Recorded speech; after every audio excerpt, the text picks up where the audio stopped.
Okay, good morning mga kasipag. Tutorial tips about Dix Robot LCD voltmeter. Ano nga bang silbi nito, voltmeter nito? Well, ito lang naman ang nagbabasa ng voltahe galing sa battery mo at amperare at watts meter. Pwede mo rin adjustan yung volt para makatipid ka. Pwede mong lakasan, pwedeng hinaan. Nagawa ko lang mga 12.3. Mga kasipag, paano nga ba ito ikabit? Simple lang. Nakakabit na to demo ko na lang step by step. Sa likod nito may 5 cable. Dalawang malaki which is negative, positive, red and black, at 3 maliit na may negative, positive, red and black and white. So saan nga ba kakabit yan? Makinig kayo step by step. At unahin mo muna natin yung 3 cable sa taas, which is yung maliliit, yung red, black and white. Red and black, negative, positive yan ng power niya. So isinaksak ko yan papunta dito.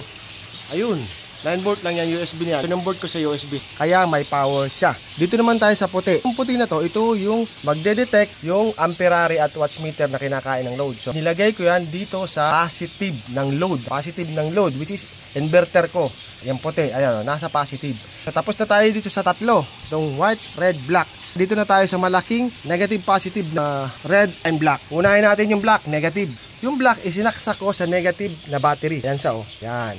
Okay? So yung red, which is positive sa, pero isinaksak ko yang sa negative sa load. Negative load, kasi nakasaksak itong puti dun sa positive. So kailangan natin isaksak yung cable na red. Sinaksak ko sa negative na load, which is inverter. Mga kasipag, I hope klaro. So ulitin ko. Okay? Itong 3 ito muna na maliit. Itong 2 sa power niya, 9 to 12 volt, kailangan isaksak para mag-power siya.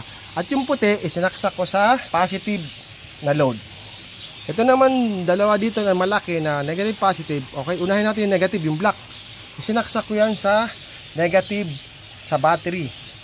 At itong pula niya na which is positive, isinaksak ko naman dito sa negative ng load, which is inverter. So nasa yellow basket ko lang ito. Yan ang silbi niyan. Para mag-guide niya ang load ng power system mo, nababasa niya yung voltahe ng battery mo at amperare at watts meter na natitipid nyo araw-araw na galing sa solar.